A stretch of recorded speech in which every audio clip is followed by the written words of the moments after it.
Being Polish in World War II wasn't exactly a barrel of laughs. To kick off the war in 1939, Nazi Germany invaded the country, and little more than 2 weeks later, the Soviet Union did the same. Many men were taken prisoner and sent to prisoner of war camps. As the war progressed and the Polish were released from their oppression, stories began to emerge of a 6-foot, 220-kilogram, beer-drinking, cigarette-smoking mountain soldier that had joined the front lines. He struck fear into the hearts of enemies at the very sight of him and sent them scattering in retreat. What sort of man is that intimidating, you might ask? Thor. Well, he was no man at all. This is the story of Corporal Wojtek. Oh, it's a bear. Is it a bear? The Syrian brown bear of the Polish 22nd Artillery Supply Company. Yes.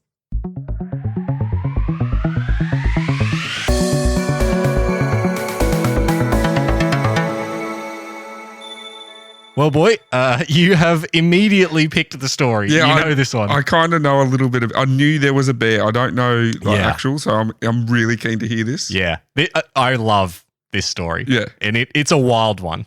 Get it? Yeah. I get it. Yeah, I am excited to tell you this one. That's awesome. Yeah. Yeah, there's a lot of like super cute stuff in this one. Oh, really? Yeah. Didn't start real cute. No, it started very serious. And that's right. We're going back to one of our favorite topics, World War II. I'm going to have to push. I'm going to push my next week's episode back a bit because I was going to be on World War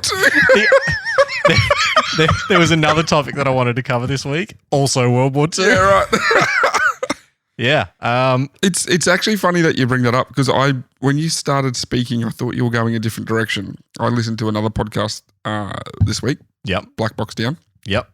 And yeah, their topic had very much to do with what you started with the Germans invading Poland and then the Soviet Union invading Poland because there was a plane crash. When the Polish president was going to a memorial for pretty much what happened when the Soviet Union invaded Poland. They massacred 70-odd high-ranking military and scientists.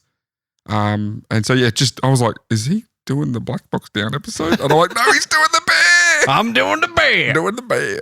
Yeah. Well, before we get too far into it, I don't know. Some people may not have heard. Have you got mead? I have got mead. Oh, you got mead.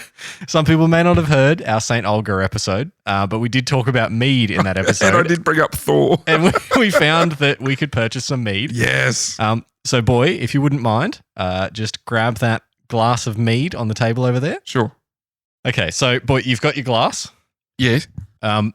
Thanks to Adam for sourcing this for us. Oh, Adam, did he really? He happened to be at Dan Murphy's and asked if I wanted anything on Origin night, and I was like, actually, I don't want to bother looking for that. So get me my mead. He went and found it for us. So, yeah, neither of us have ever had mead. I don't know many people who have. Thank you, Adam. This is Maxwell Honey Mead. Yeah. So let's give this a try. It smells like wine. It does smell a bit like wine. Yeah. Now, we looked up the percentages on the bottle, didn't we? So I got a 750ml bottle. I assumed it would be like beer and that we'd be having... So every 100 mil is 100 ml is a drink. It's 7.5 standard drinks, 12%. How big are these glasses? They're like, I think they're 350s. Or no, I think you can fit a can in this. So 375-ish. And we've got about half a glass, so we've got like 1.5. All right, let's give it a try. Another. That's good. I like that. Yeah, it's like honey wine. Well, can you taste the honey? Yeah, I can. That's wow. You say it's honey wine. That's literally what it is. It is literally honey wine. Yeah. I thought it would be more like beer. Like more hoppy or. I don't know. I don't know what I expected, but it's good, isn't it? I can really taste the honey on the aftertaste, like the exhale. Yeah. And it's really smooth. It's really good. Oh, it's like... I can see why people back in the day just got absolutely sloshed on it. Yeah. I could see how they ended up getting beheaded by all of Olga's men. Oh, that's good. I could just down that just like that. That is dangerous. Man, that's so good. They had big jugs of I mean, when you got nothing to do the next day, what else are you going to do? All right. Boy, so the mead ties into the episode because bears like honey. Bears do. Bears like honey. And we can talk about Winnie the Pooh because he is in the public domain now. So suck on that, Disney, unless we talk about your version of okay. of Winnie the Pooh. We can do whatever we want. So let's dip on into that honeypot, boy, and tell me your story. Yeah, let's tear into this one because bears have the claws. Okay, yeah, it's a bit of a stretch, but... How did the Polish army get a bear anyway? Oh, I'm going to assume it was a circus animal. Wrong. So, as I said in the introduction, World War II is largely considered to have kicked off with the Nazis of Germany invading Poland on September 1st, 1939, with the Soviet Union following closely behind on the 17th of September. Germany and the... What? I'm just enjoying this mead. It's really good. I might become a mead drinker. I was just thinking that. I was like, I could drink this every day. Yeah, go into a party, a bottle of mead. Germany and the Soviet Union had signed a non-aggression pact known as the Molotov-Ribbentrop Pact, which essentially was an agreement between the two countries to not ally or aid an enemy of the other, and agreed to a new border in Poland that would split the land up between Germany and the Soviets. In total, 400,000 Polish prisoners were taken and sent to work camps in Siberia. As we may cover in a future episode, this Yeah? Sorry, I was going to say... Love how you waited till I started talking. No. I was processing. I was still riding the high of the mead. Doesn't really get taught when you think about like the start of World War II. Like you don't really get taught too much that Germany and the Soviet Union had a pact. They had a truce. Because what's his name? The Soviet guy. Stalin. Stalin considered Hitler to be like a close friend. Yeah, right. He like really liked him, really trusted him. Yeah. All you get taught nowadays is just the meat grinder of that was the Eastern Front. Where Germans tried to hold off the Soviet Union and the Soviet Union just threw troops at the problem. So as we might cover in a future episode, this non-aggression pact that we're talking about did not last. 2 years later, in June of 1941, Hitler ordered the invasion of the Soviet Union through Operation Barbarossa. Now, while eventually we know this ended badly for the Germans, the Soviet leader Joseph Stalin is said to have been deeply hurt by Hitler's betrayal, and he would request the release of the Polish soldiers who had been taken prisoner 2 years earlier so that they might join the war effort against the Nazis. In that Operation Barbarossa, between the Soviet Union and the Nazis, it was 7.5 million deaths. Ooh, damn. Yeah, like 6.5 million of those were the Soviet Union. That's what I said, the meat grinder. Yeah. That was the Eastern Front where they literally just threw troops at the front line. 7.5 million people died in one operation. And how many Soviet troops were by Soviet hands? Less than you might think. Okay. Yeah. Because there's that very famous, I'm sure it was an embellishment of the truth, the enemy at the gates, where they'd send off the Soviet troops and you'd get a gun, I'd get ammo. When you get killed, I pick up your gun. Yeah. And if you retreated, you also get shot. The Soviet Union officers at the back of the line would shoot anyone retreating. Yeah. Brutal. Yeah. Even the Germans suffered quite a lot in the Eastern Front. Like they got cut off, they got surrounded, they got starved. Of their own. Freezing. It was middle of winter as well. They thought they were going to go in, win it super fast, and then be in Moscow for winter. That didn't happen. They ended up in just the wasteland that is Russia in the middle of winter. But that's enough on sad World War II. Let's get back to happy fun time World War II. This is like 2 episodes in a row, boy. You've done Russian stories. It is, I guess. Are you pro-Russia? I feel like it's just pro-Russia? Duh. I just feel like these sorts of stories are coming to the fore at the moment because of everything that's going on in the world. Yep. But like you also have to remember that Russia, despite all its faults, has a massive and really good history. Not good, but a really rich and deep history. That is true. There's a lot of stuff happened there. So there's a lot of stories. Also, is this our 1 year? No. Oh, all right. Let's cut that out. Moving on. The Polish troops were, as I said, being held in Siberia, which is on the far northeastern side of Russia. They would be sent from Siberia through the Middle East and into Egypt. So like all the way across Asia. I feel like that's such a drastic temperature range. Yeah. And then into Egypt and then ultimately up to meet the Allies in Italy. While traveling through the mountains of Iran, so they're like halfway through their journey, the men stopped for a break on the roadside. A young farmer boy came along the path carrying a sack over his shoulder and stopped to speak with the men.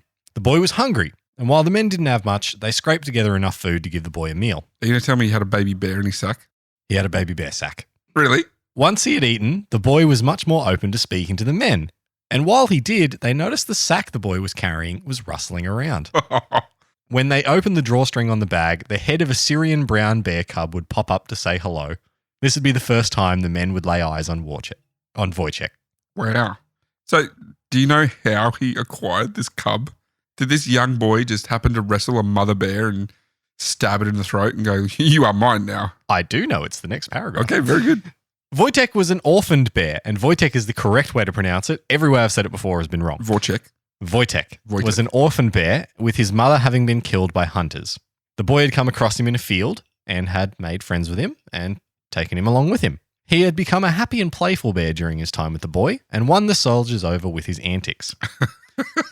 According to the... I've just got this mental image. Happy and playful bear until he sees the horrors of war. It's just... And then he ate a human. Bags under his eyes. Like that really famous picture of like video of that Native American seeing the rubbish on the side of the road and he's just crying. Yeah. But, arguably much worse. Yes. According to the author of a book on Wojtek, Aileen Orr, the men decided to make an offer to the boy of a bar of chocolate, a Swiss Army knife, a tin of corned beef, and a few other things to trade for the bear cub. The boy accepted the offer, and so the Polish 22nd Artillery Supply Company became the proud owners of a bear cub. They decided to name him Wojtek, which is Polish for smiling warrior. Now I've got this. I know where this is going. Like the troops seeing this bear. I know the bear's going to be running in like all fours, but I just got this mental image. He's on his hind legs. He's got like a helmet on and he's carrying like a bolt action rifle, just roaring as he charges into battle. So you should... so dumb. You should Google Corporal Wojtek. Yeah.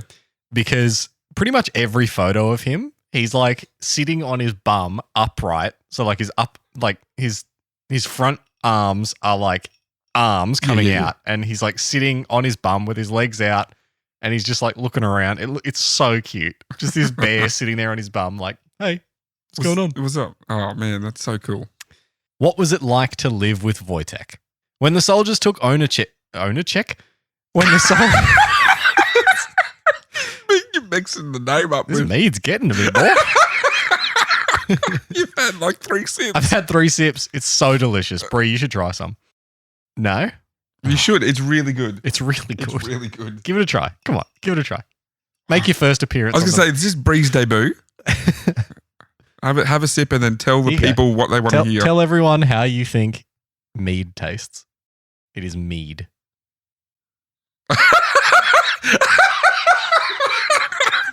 What was that reaction? Oh, all right, don't get on the mic. Yeah, she said ew. Not a fan. I can't believe it. It's delicious. It's so good. I recommend anyone listening, go buy yourself a bottle of mead and give it a go. What was the brand again? It was Maxwell Honey Mead. That's it, Maxwell. It's kind of taken over the show. Anyway, the official mead of the show. Let's, sponsorship. They're not paying us to talk this much about mead. No, but it's just that good. If you happen to listen to it and you know someone who works for Maxwell wineries or distilleries, whatever Maxwell Honey Mead is, tell them we want their money. I want their mead. Back to Corporal Wojtek. When the soldiers took ownership of Wojtek, 2 soldiers were assigned as his primary caretakers. Now, I'm going to get these names wrong, but it is Dmitry Zvalugo and Henrik Zakharowicz.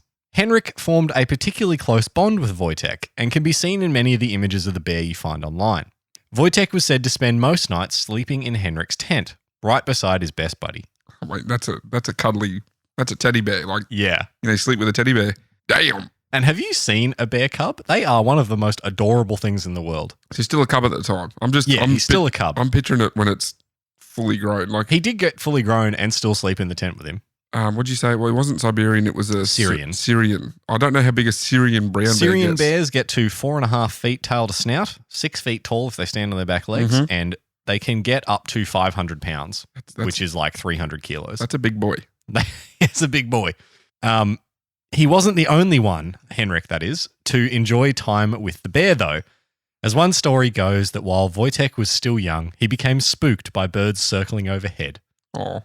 I know, it's so adorable. Oh. Wojtek would run directly into a sergeant during morning inspections. Despite concerns that he would be upset with the men hiding a bear, he was won over by the cute little bear cub in a heartbeat. Oh. Another story goes that when a Major Chelminsky, met the bear, he, quote, was very taken by the chap, and for several weeks even let him sleep overnight in a portable wash basin. Chelminsky had found that the bear was amazing for morale and would be valuable to the company. Isn't it just adorable? It's so cool. They just got this little bear running around. Yeah, that's awesome. Yeah. I mean, they're in the middle of a war, but... Not at this point. They're still really? like traveling to Egypt. Yeah, okay. Yeah, they're still... Yeah.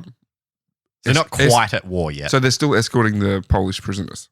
They are the Polish prisoners. Oh, right. Okay, yep. Yeah. Remember they were in the war. They were in the prisoner of war camp. Okay. And then I thought Stalin's like, oh boy, let's beat those Hitler's boys. Oh, okay. I thought these were Russian troops, but they're Polish. No. So he essentially went, all the people that we had prisoner, let's just release them and let them fight. Yeah, okay, fair enough. Yeah. Fair enough. Well, I know at our local military Base. they have the army section there has camel mascots, and they tend to get them out and walk them around the base quite often. When first with the soldiers, they would feed him milk from an old vodka bottle. But as he got older, it got a little harder to feed him. Brown bears in the wild eat fruits, berries, seeds, plants, grasses, nuts, grubs, and small mammals. Fish? No, that's No. grizzlies. The military did not have these foods in stock, so they would feed him just about anything they had, and he was said to not be very picky. As he got older, he became more bold with his eating habits and would be known to raid the cookhouse each day for whatever he could scrape up. Oh, what a cheeky little boy. It is pretty cheeky. It said that part of his daily routine would be to leave the tent of Henrik, walk around the camp for a while saying hello to the other men, and then go to the cookhouse for a meal of cereal, milk, bread, and marmalade. On one night... It's Paddington. Yeah, it is Paddington. On one night, the men were having their Christmas party, and Wojtek was, of course, invited. He would sneak away from the party, though, and raid the food stores, leaving a hell of a mess for the men to clean up. Oh, no. So he just got in there and started tearing everything apart. Merry Christmas, Wojtek.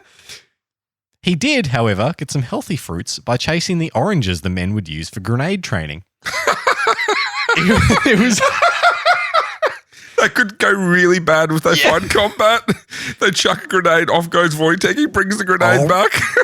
Or just, eats it. It was pretty regular to see the bear. It was a pretty regular sight to see the men throwing orange grenades, only to have the big brown bear chase after them for a sweet little snack. Oh, wow. That's funny. When he wasn't scrounging for food and the men had nothing to do, they would often be found having boxing and wrestling matches with Wojtek. That's right. The men would fight a freaking bear, and he would fight back. And I bet you he loved it. Oh, yeah. It's said that Wojtek would roar with delight while he slapped around the soldiers. And while you might not believe it, the only injuries anyone would ever get would be light scratches and torn clothes. Oh, what a good boy. Yeah, so he is holding his punches a little bit. But can you imagine just walking into this camp and you just hear this bear roaring and like, what is going on? You come around the corner. Slapping a troop. And just like, oh my God, the bear's just killed a man. The guy's like, no, I'm okay. He just gets up laughing. I also had the funny image of they're in combat. They've run out of ammo. They're pinned down. What do we do? Start throwing oranges at the Germans. What? Wojtek just gets them. He just charges. Rips I them do up. love the idea that they've run out of like ammunition and grenades and stuff, but they do still have a bag of oranges. And a bear. I knew it was good to have this bag of oranges.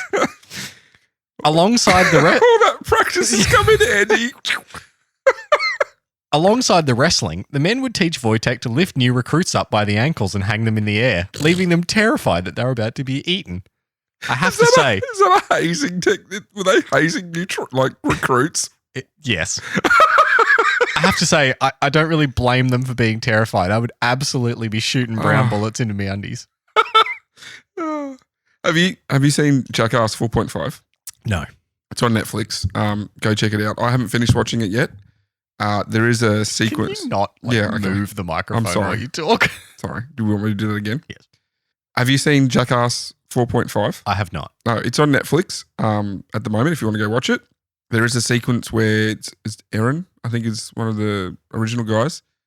They lock him in a room and they're like, oh, you're allergic to bees, right? And he's like, yeah. And they like tip honey on him. Back to honey. They tip honey on him. And he's like, oh, what? Thinking that they're going to let bees in. And then they like chuck salmon into his pants. And then they just let in this black bear. And this black bear's just all over him and just like licking the honey and scratching at his pants trying to get the salmon. That I can't imagine. Terrifying. Freak me out more. Terrifying. Because like you said, they're strong. Yeah. Like he might only been 4 foot tall. Yeah. On his all fours. But it's still a freaking bear. Still a freaking bear. Yeah. 220 kilos of muscle. Yeah. Another trait of the men that Wojtek would pick up would be a love for for human vices, specifically alcohol and cigarettes. Oh, that's the photo I found before. Yep. Wojtek was known to be a heavy drinker, just like many of the men, and would particularly love his beer and vodka. So he drank beer? What kind of beer? Do we need to mark out to that company? And I don't know if there was a specific brand that I could find. Alongside his drinking habit, Wojtek had a smoking habit, but not... How does a bear smoke? Not in the usual way. Okay. Wojtek was known to request cigarettes from the men, lit, that he would take a single puff on before eating them still lit. Yes. He was said to know the difference between a lit cigarette and a non-lit and would spit out the non-lit cigarettes in disgust. Wow. Yeah. So he would actually puff on them first? He'd just like... Oh. That's cool. Yeah. Smoking's bad, by the way. Don't do it. Yes. Even if you are a bear, smoking is bad. Yeah. And if you're smoking now, you should quit. You'll love it. It's much cheaper. It wasn't all fun and games, though, and Wojtek would have a real impact on the security of the camp. There are 2 versions of the story that I'm about to tell, so I'll just tell both. One's the troops version, one's Wojtek's version.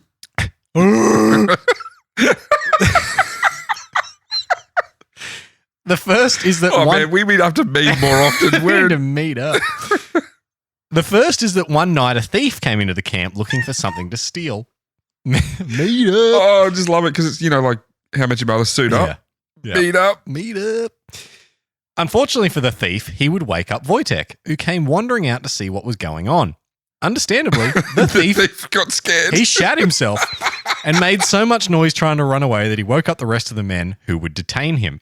In the other version of the story, Wojtek was known for breaking into the showers and having a nice long shower.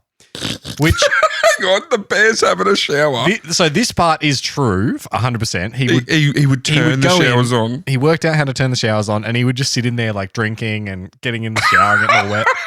He's a party bear. Yeah. So yeah, he was known for breaking into these showers, and while adorable, that would waste quite a lot of the valuable water in the camp. So quite often they'd end up on water rations because Wojtek had just showered it away. He's had a half-hour shower. Yeah. One day, though, Wojtek would break into the showers and find an Arab spy who had been hiding in the camp gathering intel ahead of a planned raid on the camp. After a few minutes of fright from being trapped with a literal bear, he was more than willing to give up the names of his co-conspirators along with their plans, which would essentially stop the raid altogether. He's a war hero too. Oh, you don't know the half of it. Oh, okay. Whichever version is true, the reward Wojtek was given was the same. Sweetmeats, beer, and an extended shower. Did you say sweet meats? Sweet meats. Ah, meats, okay. I'm sure he could have had some meat, but what a relaxing afternoon for a brown bear. Yeah. He did a good job. He was a good boy.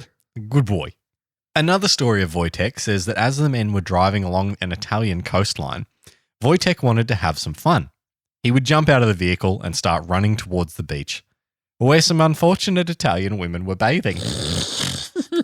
Understandably, the women seemed shocked that a bear was running towards them. And so in what must have been the most ineffective comfort ever, one of the men would yell to the women, "Girls, don't be afraid. This bear is good."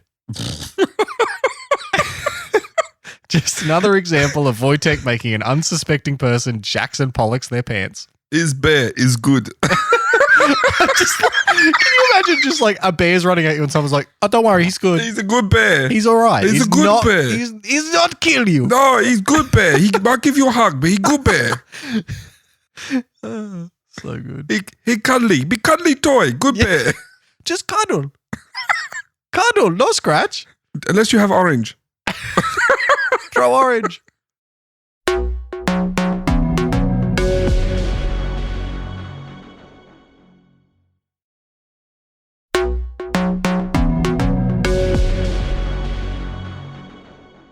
a couple times Wojtek met other animals. Ooh. Surprisingly, Wojtek was not the only bear that happened to be owned by a member of the Polish army. There was also an infantry battalion that was gifted a bear by the Shah of Iran. This bear was called Mikhail, but was not like Wojtek. Was he a bad bear? He was a bit of an asshole of a bear, Yep. known for his vicious temperament. When the two happened to meet in Iraq in September of 1943... Sounds like a normal temperament for a bear. Yeah. When the pair met in September of 1943 in Iraq, Mikhail was said to go into a berserker rage, and within moments the bears were in a full-on, knock-down, drag-'em-out fight. The bears were said to be slashing at each other with their claws, giving each other murderous bear hugs, and trying to rip out each other's throat with their fangs. Despite his tender temperament, when the fight was over, it was clear that Wojtek had won, Wow. nearly snapping Mikhail's neck. Whoa. Don't mess with Wojtek. No. He good boy, but he'd be nasty if he needed to be. Mikhail ended up in a zoo. What type of bear was Mikhail? Does it say? I think it was just another brown bear. Okay. Or maybe a black bear. I don't know. There's like no information about Mikhail. Sure. Which is super weird because he's just another bear. Mm. But yeah. So yeah, don't mess with Wojtek. No. Unless, of course, you're a scorpion. While Wojtek was never hurt by a bullet or shrapnel, he came face to face with a scorpion and it stung him right on the nose. Oh. This was usually fatal for most animals, and Henrik, his good buddy, was beside himself with worry for his bear friend. For the first day and a half, it wasn't looking good, and while Henrik was doing everything he could to care for him, the soldiers thought he was done for. He was in the nurse station. What do they call that? Aid station? He was in the medic's tent. Yeah, okay. And yeah, they were treating him like he was a person, like giving him the same treatments as a person. Yeah. Somehow, though, Wojtek would overcome even this challenge. Strong boy. And within days would make a stunning recovery to be back to his usual playful self. What a guy. I'm just trying to think of puns. I say the nurse's station would have made it bearable for him. Moving on. Wojtek's official military career. While Wojtek had been with the soldiers for some time now, he was considered by most to be nothing more than a mascot. And so, as the men were boarding a vessel to travel from Egypt to Naples in Italy, Wojtek was denied boarding the vessel, as only soldiers were allowed on the ship. No mascots. Thinking on their feet... Oh, it's only the bare necessity. Bare necessities? Thank you. It's only the bare necessities they needed. Now the maid's getting you. Thinking on their feet, the men decided that they would issue him with a service number, paycheck, and the rank of private. Oh, well done. This would ensure he was forever known as a Polish soldier and would be able to travel with them, despite protest, as an official soldier. Mm-hmm. From here, Wojtek would travel with the army to the battlefront in Italy at a series of fortifications called the Winter Line. The Allies had determined that the best point to break through the line in order to get to Rome was at a rocky hill known as Monte Cassino. There was an abbey-turned-stronghold on top of the hill. This stronghold would take 3 attempts to overcome, and during one of the attacks, Wojtek's company would serve. While Wojtek and his friend Heinrich would be split up with Heinrich going to the front, Wojtek would stay behind with the men who armed and manned the guns. While with the men, Wojtek would see the men loading the guns and carrying ammunition crates from storage to the guns. Obviously not wanting to sit by doing nothing, Wojtek would mimic the men and would begin carrying crates and ammunition to the artillery alongside the soldiers. Wow. Yeah. Wow. While the men Wojtek served with back up this story and say it wasn't a one-time thing, they were quoted as saying, usually he was a lazy thing and looked for the empty boxes to carry. At Casino, he carried the full ones. So just another story of him being a little cheeky boy. Yeah. Yeah. Maybe just understanding the situation too. Yeah. So he would he eventually just started walking up and holding his arms out, and they would load things into his arms, and he would just turn around and walk over to where it had to go and dunk it down and then walk back and get more. That's crazy. Yeah. And that would have been good for them too, because he could probably take more than... They would eventually win the battle, and it's estimated that Wojtek's company supplied 17,300 tons of ammunition, 1,200 tons of fuel, and 1,100 tons of food for the Polish and British troops.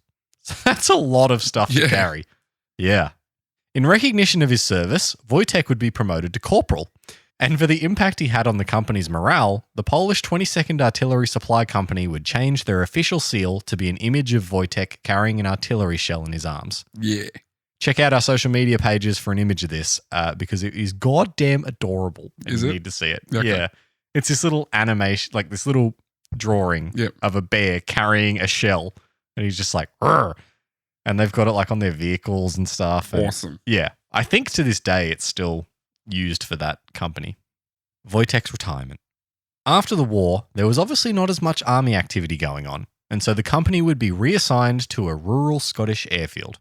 As the army wound down, the men that Wojtek had battled side by side with were one by one reassigned or sent home, and they would slowly say their goodbyes to the big bear. Wojtek was still a famous little fella though, and he became a local celebrity in the Scottish community. He would spend the first days of his retirement attending parties and would be a guest at children's parties. So you imagine... That could go wrong. But you imagine you're like, hey, do you want to go to like Jim Bob's party? Jim Bob. Yeah, very Scottish name. Very Scottish name. Yeah, do you want to go to Jim McBobison's party up the road? And you're like, yeah, okay. And you rock up and there's a bear just like drinking and smoking. And carrying stuff. Yeah. Eventually he was moved to Edinburgh Zoo in 1947. He would be visited by his fellow soldiers from time to time. He never lost his love of all the things he had learned in the army. And according to a quote from one soldier, as soon as I mentioned his name, he would sit on his backside and shake his head, wanting a cigarette. It wasn't uncommon as well for the Polish soldiers to just jump in and start playing with him. And everyone watching would be like... In the zoo. Yeah, everyone watching would be like, ah! They're in the bear cage. Yeah. Also, imagine he's just like, oh, cigarette, please. It's been 20 years. Yeah, just addiction. Yeah. Oh. To end his story, Wojtek would pass away at the age of 22 in 1963. Is that old for a bear? I think it's about average. Okay. Unfortunately, it seems those cigarettes would come back to bite him, Oh, and lung cancer. as his death was partially due to damage in his esophagus caused by all those lit cigarettes he ate.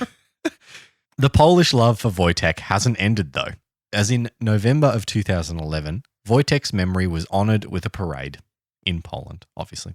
And of course, we're talking about him now, 80 years on from his time in the spotlight. What I wouldn't give to share a beer or a mead with one of history's most amazing animals.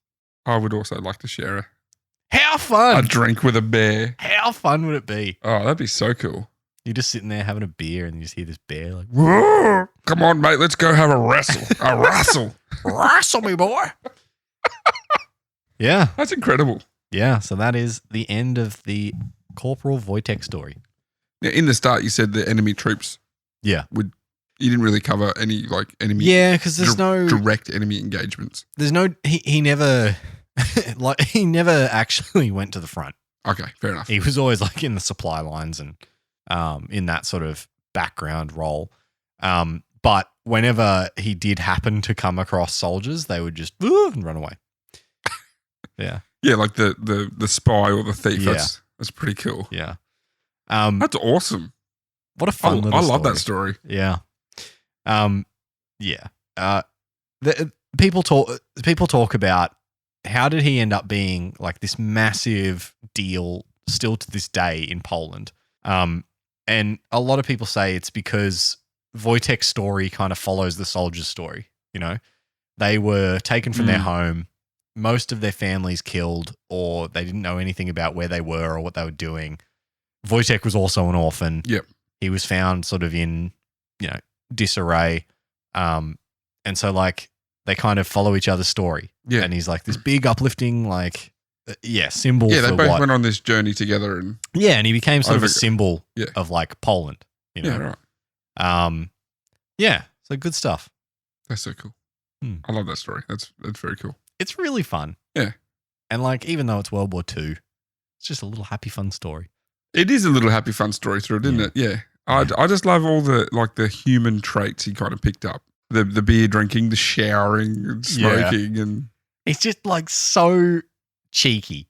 Yeah. Like, I'm going to chase those oranges and eat them. I'm going to break into the cookhouse and eat all the food. I'm going to have a shower. I'm going to go for an extended shower and use up all the water. I'm going to drink beer. So just funny. Fun little things that a bear does.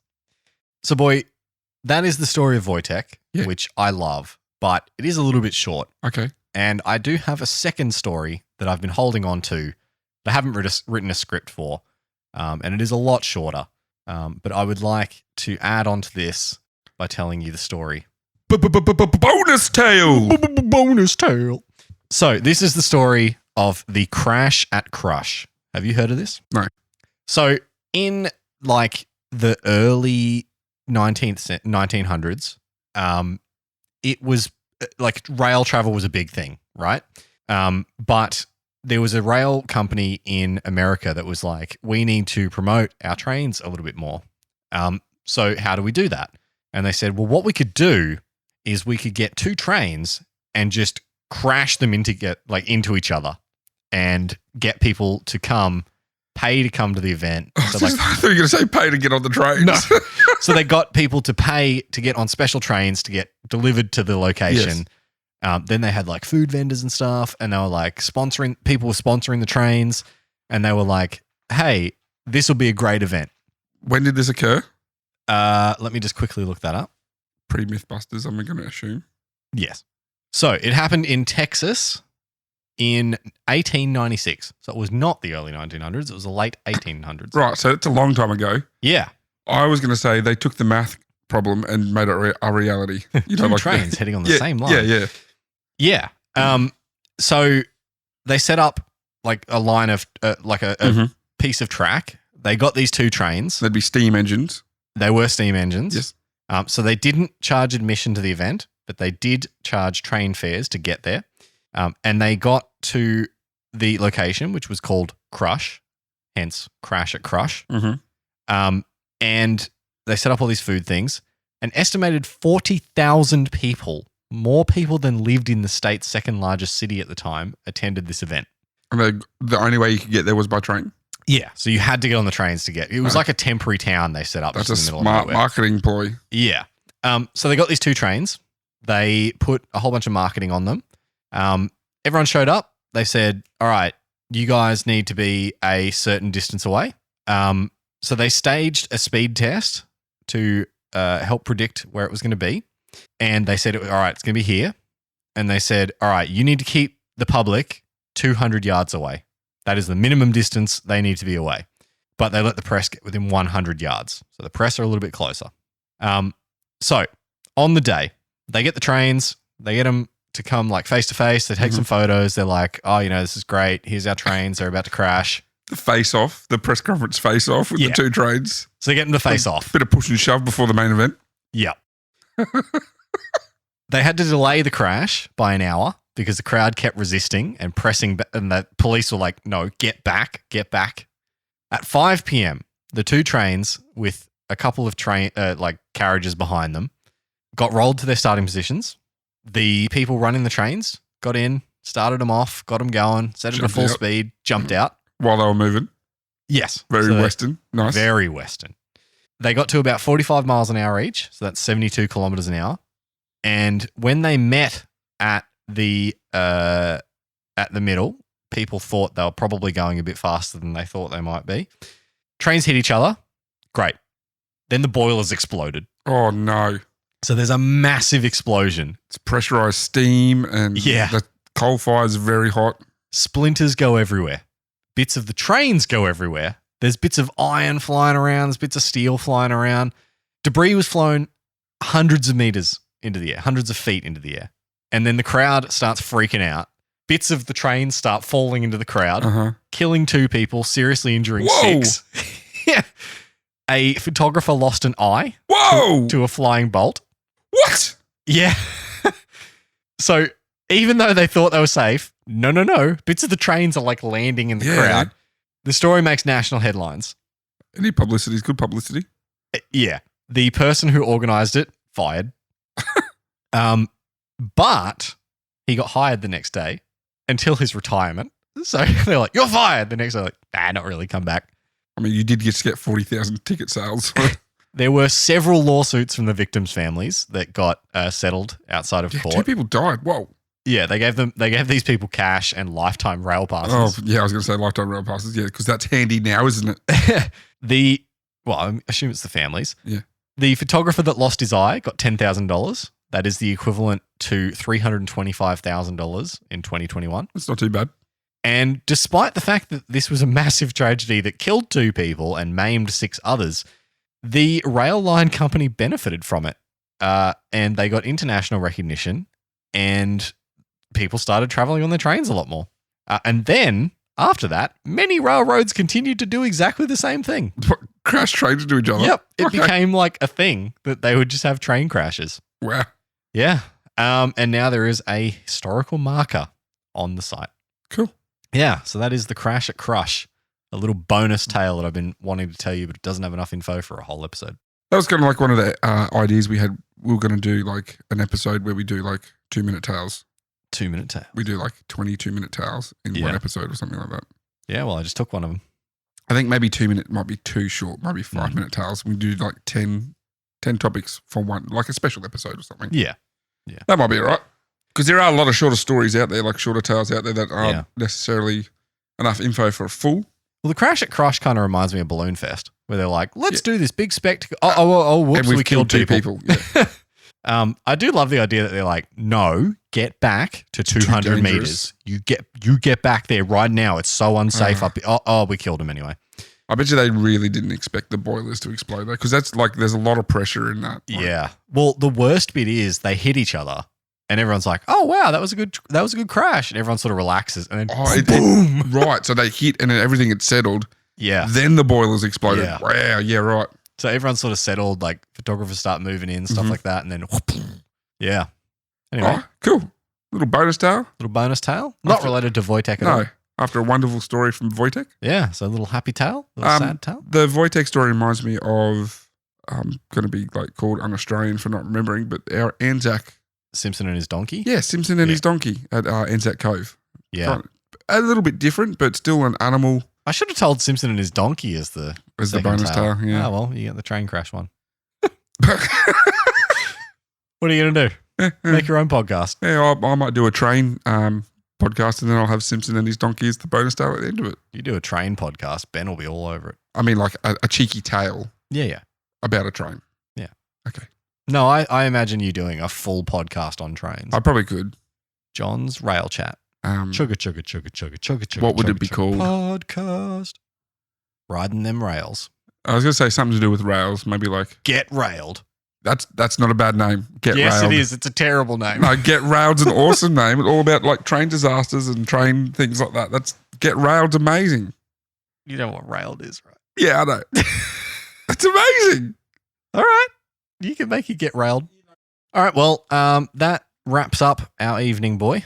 Wojtek and Thanks, the little boy. bonus tale. Thanks for the cutesy cheeky tale. Yeah. Of Again, Wojtek. if you haven't already got our podcast social media pages at Cheeky Tales Pod, Facebook, Twitter, and Instagram. Go there this week for cute bear There photos. will be adorable bear photos. And yeah, you need to get on there and have a look at them because this bear, you need to get a picture of him in your head. He's so adorable. For a bear. Yeah. There'll be little cutesy photos of little baby Wojtek. Anyway, that wraps up this week's episode. Thank you very much for listening to the end. We hope that you can share it with a friend. For everyone, I just want to take a moment for everyone who has shared our podcast. I want to thank you very much for sharing it and getting other people to listen and sharing what we do because we enjoy doing this. As much as it is when it comes to writing a script, you're just like, ugh, it's a bit of a slog sometimes. Yeah. We do enjoy making this podcast for you and we love hearing your feedback. So thank you again for sharing it. Thank you for everyone who's left us feedback. For context, the last fortnight has been fantastic for listens. We've had about a quarter of our total listens in the last fortnight. So we're really thankful for you guys and we're really thankful for everyone that shares it. And boy, I love telling these stories to you. And I love spending this time just having a little laugh. I do as well. So yeah, share it with your friends if you can. We would love to have more people join the little family that we've developed. Oh, a little family. Yeah, little bear family. Wojtek family. That was a bit lame. The little community we've got. But yeah, hit us up on Cheeky Tales Pod, at Cheeky Tales Pod, that is, on Facebook, Twitter, and Instagram. And yeah, leave a review if you can on the podcast app of your choice because that will help other people find us as well. Final thoughts on mead? Delicious. I want some more. I might actually go pour myself another glass. I can't because I have to drive home, but yeah. Anyone that works with me, you'll know which day it was. Yeah. Anyway, I want to go have some mead, so let's wrap this up. Maxwell, if you're listening, we are open for sponsorships. So yeah, the official drink of the Cheeky Tales podcast is now. I will take Maxwell honey mead. A case of mead, whatever you want to give us. I'll take cold hard cash and some mead. I'll shill. I think this might be the only legitimate serious one we're actually asking for. Look, We've done honestly, like Allen's lollies and stuff like that, but Maxwell Honeymead, that's Maxwell Honeymead. You haven't paid us yet, but I do recommend for everyone to go out and give it a try. Boy, I got the need. I got the need for mead. All right, everyone. No, that's it. We don't get better. No, cut it there. We don't get better than that. That's it. Good night, everyone. Good night. I'm going.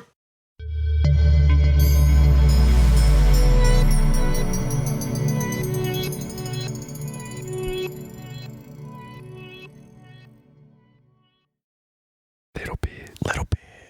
Oh, I'm an audio engineer now.